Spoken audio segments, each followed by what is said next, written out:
বার্তা এক নজর।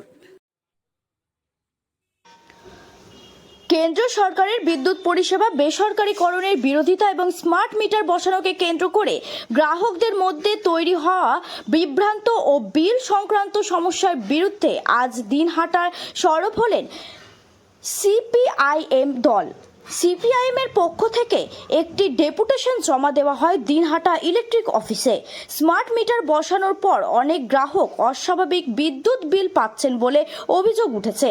সাধারণ মানুষ এই প্রযুক্তিগত পরিবর্তনে আতঙ্কিত ও ক্ষুব্ধ। এই অভিযোগ তুলে সিপিআইএমের নেতৃত্ব দাবি তোলে দ্রুত এই সমস্যা সমাধানের। দলের পক্ষ থেকে জানানো হয়, বিদ্যুৎ পরিষেবা মানুষের ন্যায্য অধিকার। একে বেসরকারি হাতে তুলে দিলে সাধারণ গ্রাহকের ওপর অতিরিক্ত আর্থিক চাপ বোঝা চাপবে, যা কোনোভাবে মেনে নেওয়া যায় না। ডেপুটেশনে উপস্থিত ছিলেন দলের বিভিন্ন শাখার নেতৃত্ববৃন্দ ও সাধারণ কর্মীরা। শান্তিপূর্ণভাবে এই ডেপুটেশন জমা দিয়ে তারা বিদ্যুৎ দপ্তরের আধিকারিকদের অবিলম্বে সমস্যাগুলো সমাধানের আহ্বান জানান।